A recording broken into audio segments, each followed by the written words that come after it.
Question suivante de Arnaud Trouillet. Bonsoir Monsieur Asselineau. Quelle est votre opinion concernant l'ouverture à la concurrence du transport ferroviaire?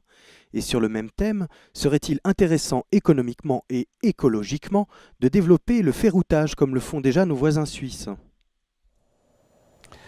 Alors, sur les grands services publics à la française, j'ai déjà eu l'occasion de m'exprimer. Moi, je suis en faveur de la renationalisation ou de l'interdiction de privatiser les grands services publics à la française, dont la SNCF, que je pense qu'on doit d'ailleurs refusionner avec Réseau Ferré de France, par exemple. Voilà. Je suis donc en faveur de l'inscription dans la Constitution de la République que les grands services publics à la française et les grands réseaux, d'ailleurs, de façon générale, de transport, de communication, soient nationalisés. Ça veut dire EDF, très précisément, GDF pour le gaz, EDF pour l'électricité, EDF avec ERDF, GDF, la SNCF, la Poste, les réseaux d'autoroutes, la gestion des réseaux d'autoroutes, c'est un vrai scandale, la façon dont ça s'est passé. En fait, on est devenu des vaches à lait, des fonds de pension américains ou du Qatar qui ont pris des parts dans Vinci. Les concessions enfin les réseaux d'adduction d'eau également. Donc tout ceci doit, à mon avis, la Poste, je l'ai dit, ajoutons-y TF1, Télévision de France, et puis également la sécurité sociale dans un autre domaine, mais qui doivent être absolument gardés dans le giron public. Quand je dis nationaliser, ça veut dire nationaliser. Ça peut être étatisé. Étatisé, c'est lorsqu'il y a 100% du capital qui est détenu par l'État, ce qui était le cas d'EDF. Ça peut être nationalisé, par exemple, avec, je sais pas moi, 51% du capital. Ça peut être nationalisé avec, par exemple, s'il y a beaucoup de flottants, comme on dit, c'est-à-dire énormément de petits porteurs, plus des investisseurs institutionnels, l'État peut n'avoir une part que de, mettons, 25%. Et puis même, ça peut être nationalisé, la nationalisation du pauvre, c'est avec le système dit de la golden share, c'est-à-dire une action auquel la loi, décidée par les parlementaires français, donne le pouvoir dans une entreprise. Donc vous voyez qu'il y a tout un panel à regarder.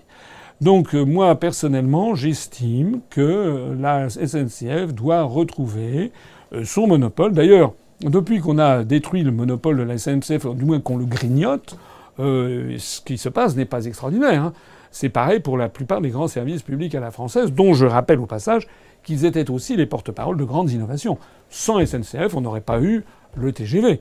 Sans EDF, GDF, on n'aurait pas eu l'électricité nucléaire, qui fait débat. Je suis d'accord que ça fait débat à notre époque. Mais si nous avons une balance commerciale qui est à peu près, qui n'est pas trop déséquilibrée vis-à-vis de pays comme la Chine, c'est justement parce que on avait en France un des leaders de l'électronucléaire. Et j'espère bien que dans la recherche de nouvelles formes d'énergie, une grande puissance comme EDF nationalisée permettrait d'avancer dans la recherche d'énergie beaucoup moins polluante, beaucoup moins dangereuse et beaucoup plus propre. Alors le ferroutage, c'est un vaste sujet. Voilà. D'abord, je ne suis pas un spécialiste. Deuxièmement, je sais que ça fait des années qu'on en parle. Troisièmement, je sais qu'en effet, ça existe chez certains de nos voisins, notamment en Suisse. Il y a également la voie fluviale à réhabiliter. Donc tout ça, ça fait partie des contraintes environnementales voilà, si c'est possible, oui, il faudra développer le ferroutage.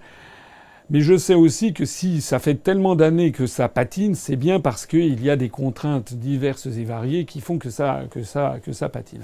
Alors je ne suis pas là à baisser les bras, mais je pense qu'il faudra absolument, effectivement, développer ce genre-là. Je dirais qu'il y a aussi autre chose. Il faudrait peut-être un petit peu arrêter aussi avec le mouvement brownien des échanges tous azimuts qui sont entretenus, notamment par les phénomènes dits de mondialisation inévitable. Ça va pas.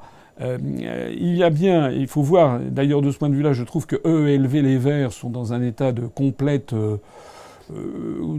contradiction. Comment peut-on être soucieux de la défense de l'environnement et de l'écologie, comme de plus en plus de nos compatriotes le sont, et en même temps trouver formidable les traités européens qui poussent notamment l'article 63 sur la libre circulation des mouvements de capitaux donc les délocalisations qui poussent la France ou les grands pays occidentaux à faire produire à 15 000 km ou à 13 000 km de là une part de plus en plus importante de leur production industrielle. Ça va pas. Ça va pas.